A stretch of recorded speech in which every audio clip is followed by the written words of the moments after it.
बनते हैं? नहीं, राहुल राहुल राहुल शाह साहब, माफ कीजिए, हमारे साथ जुड़े हुए हैं। राहुल, आप नजर रखते हैं क्या? नहीं, मैं मेक मनी ऑर्गेनिक्स में मैं ट्रैक नहीं करता हूं, तो मैं आपको कुछ इसके बारे में कुछ नहीं बता पाऊंगा।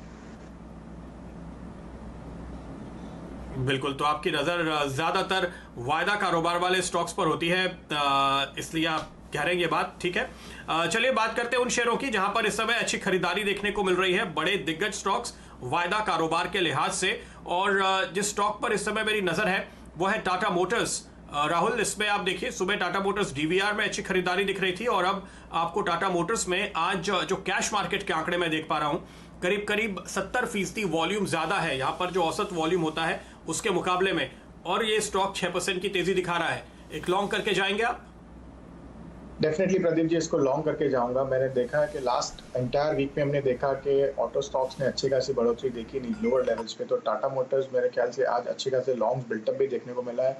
और आपने राइटली पॉइंट आउट किया कि उसके अंदर अच्छे वॉल्यूम्स भी देखने को मिले हैं, तो मानता हूँ कि नियर टर्म में short to near term stop loss 79 से हिसाब से लॉन्ग किया जा सकता है। रिस्क टू रिवॉर्ड काफी फेवरेबल हो सकता है। मुझे लगता है पहला टारगेट 86 तक का ये लक्ष्य आ सकता है टाटा मोटर्स के अंदर। ओके, हालांकि ये जो आंकड़े आपके सामने आ रहे हैं ग्रुप होलसेल बिक्री के, बाजार को मोटे तौर पे इसका अंदाजा था, इसलिए इस खबर से इमीडिएट रिएक्शन आप नहीं देखेंगे जो गिरावट आ रही है, लेकिन दरअसल आप यहाँ पे खरीदारी होते हुए देख रहे हैं। इस समय की जो तस्वीर आप देख पा रहे हैं बाजार में, इस बीच 9300 के लेवल निफ्टी ने फिर से पार कर लिए हैं। बैंक निफ्टी करीब 200-250 पॉइंट की तेजी के साथ ट्रेड करता हुआ नजर आ रहा है। एक राय कुछ दिग्गज स्टॉक्स पे ले लेते हैं, और एक और दिग्गज स्टॉक जो मुझे इस समय नजर आ रहा है वो है दरअसल इन्फोसिस, और साथ साथ इनफैक्ट सारे के सारे आईटी दिग्गजों में आप एक काफी अच्छी खरीदारी आते हुए देख रहे हैं। अल्पेश जी, इन्फोसिस नतीजों के पहले जबरदस्त तेजी दिखा रहा है, वॉल्यूम औसत के आसपास है, हालांकि क्या कॉल देंगे आप, क्या एक पोजीशन लेके जानी चाहिए? ठीक है प्रदीप, मैं समझ तो 630 के ऊपर इन्फोसिस पॉजिटिव है। जितना अपने आपको मेंटेन करेगा, सस्टेन करेगा, यहाँ पे आपको देखने को मिलेगी। जो पहला पड़ाव है, जो पहला रेजिस्टेंस है स्टॉक को, वो करीबन 675 से 680 की रेंज में है। लेकिन जैसे ही स्टॉक इस रेंज को निकालेगा, ऑन द अपसाइड में ये स्टॉक करीबन 695 से लेकर 720 तक की मूव को देने के लिए तैयार हो जाएगा। तो यहाँ पे मैं समझता हूँ कि 630 का स्टॉप लॉस रख के एक बारी के लिए आप इन्फोसिस में बाय कॉल दे सकते हैं। और अगर आपकी इजाजत हो, मुझे एक हेवी स्टॉक के अंदर बाय कॉल देना है। एक और हेवी वेट जो आपकी नजर में है, बताइए। जी हाँ, देखिए, काफी 150 का हमने आपको लास्ट टाइम भी टारगेट दिया था, वो टारगेट हमको अचीव होते हुए दिखा था।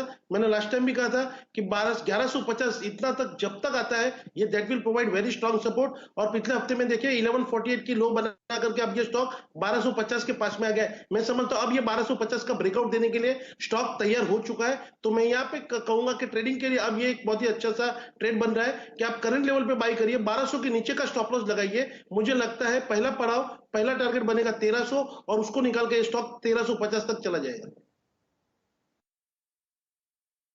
जी, बहुत शानदार फूरिया साहब, आपने स्टॉक पकड़ा है। हम लोग अभी इंटरनली चर्चा कर रहे थे कि बिल्कुल एक ब्रेकआउट तैयार है RIL पर। 1250 के आसपास आपको ये कैश मार्केट्स में दिख ही रहा है, और बिल्कुल अपने 200 DMA से जो बिल्कुल 1300 रुपये के आसपास है उस तरफ अग्रसर है। तो एक तो इस पर ब्रेकआउट की मोहर लगाते हैं, और अगर प्रदीप जी की इजाज़त हो तो इसको बनाते हैं बाजार का बादशाह।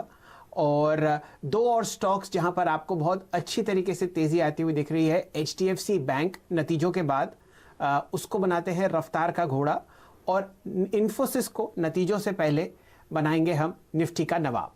तो ये बहुत ज़बरदस्त तरीके से तीनों दिग्गज स्टॉक्स जो निफ्टी के बहुत ही मजबूत स्तंभ हैं, वहां पर आपको बहुत अच्छी तेजी आती हुई दिख रही है। निफ्टी 62 पॉइंट ऊपर है। जब हम लोगों ने ये शो शुरू किया था तो आपके सामने सिर्फ 7 अंकों की तेजी थी। इसी तरीके से बैंक निफ्टी को देखिए, 1.3% ऊपर 272 अंकों की बढ़त के साथ 20,950 के आसपास। तो इन्फोसिस 4% ऊपर, 4 बजे आज नतीजे आएंगे। HDFC बैंक वीकेंड पर उन्होंने शानदार, और अब आपको RIL में तेजी और बढ़ती हुई दिखेगी। राहुल शाह साहब हैं हमारे साथ। राहुल जी, अगर आप रिलायंस इंडस्ट्रीज पर 1253 प्राइस स्टॉप लॉस से लॉन्ग किया जा सकता है। 1290 फर्स्ट टारगेट इजीली अचीव हो सकता है, और सेकंड 1320 तक ये स्टॉक जाने की गुंजाइश रखता है।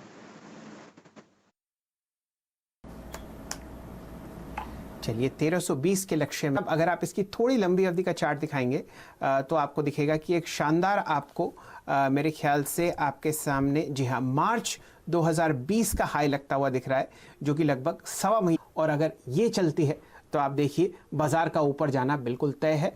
पिछले 2 मिनट में निफ्टी 10 पॉइंट ऊपर बढ़ चुका है, दिन के उच्चतम लेवल की तरफ अब अग्रसर 9,337, और आपने दिन का उच्चतम लेवल देखा था लगभग 9,385 के आसपास। तो देखिए फिलहाल किस हिसाब से आपको रैली बनती हुई दिखेगी। प्रदीप जी।